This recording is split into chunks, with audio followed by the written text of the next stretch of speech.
All right, here's how to make a real winter warmer. First, you're gonna need a gas stove, and then you're gonna need a stack of cash. 50s and 100s are best. I love the 100s, they burn a little brighter. Simply get your $100 note, whack it in some tongs, and then turn on the gas stove. I think we're out of gas.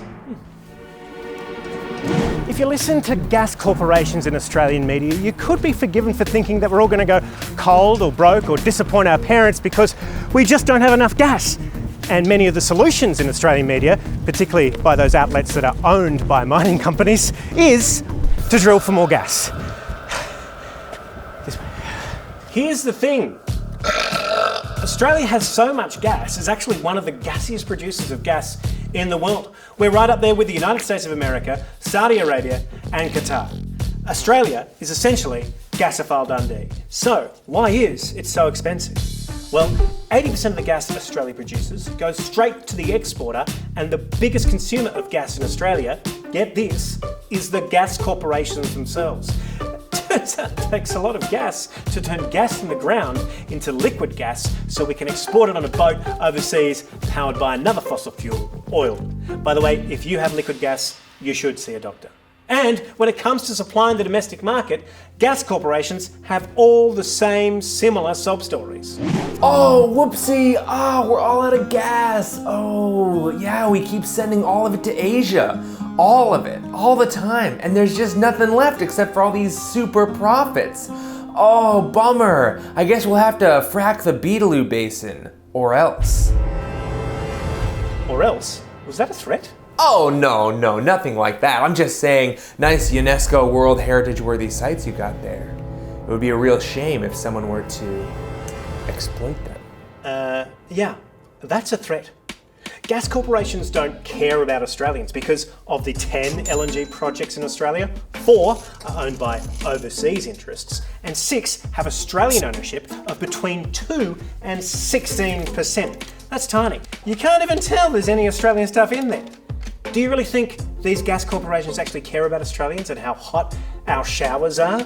Oh, hey little buddy. Of course we care. I love Austria. Australia. Yeah, Austria. Look, it wasn't funny in Dumb and Dumber, and it's not funny now. Dude, you wrote it. Whatever. And here's the thing, there's no incentive for them to give us any of our own gas back.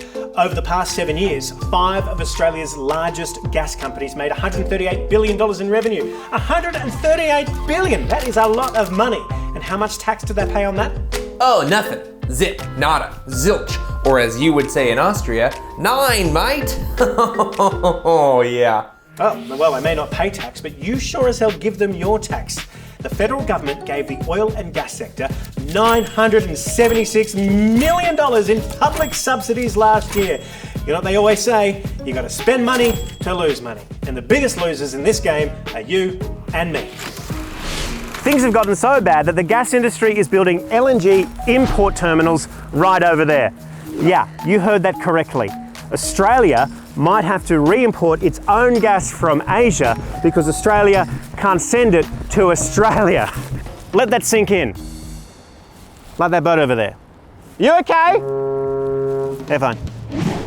So why is it so profitable? Well, the gas corporations did a deal to sell gas at 2002 prices for 30 years without putting any gas aside for everyday Australians. This means the gas that Australians do use is subject to international price shocks. And if the gas corporations get their way, they'll be developing even more gas projects that we're going to be paying through the nose through, all to make the world a less safe place. It's a bit like tobacco companies saying the way to stop lung cancer is to smoke more cigarettes. Oh, thank you. Australia is being held hostage to gas, a fossil fuel that is 80 times worse for climate change than carbon dioxide, a substance that actually harms our health when we burn it in our homes, and perhaps most disturbingly, it's a funny word, gas. But there is a way out of this hostage situation. All we have to do is keep our remaining gas in the ground and move to renewables as quickly as possible. That way Australia can be energy independent and basically run the entire country on a commodity that is essentially free. Hey buddy, who are you calling cheap? No, I said you were free. Oh, that does sound better. Yeah, it is better. Oh yeah. I love the smell of burning polymers in the morning. Smells like being trapped in a system that's slowly going to kill us all. Unless, of course, the governments of the world stop funding fossil fuels and opening up coal and gas mines. If you're watching this on TikTok, that's a Apocalypse Now reference. You could Google it or ask someone who looks like all hope has been drained from their face.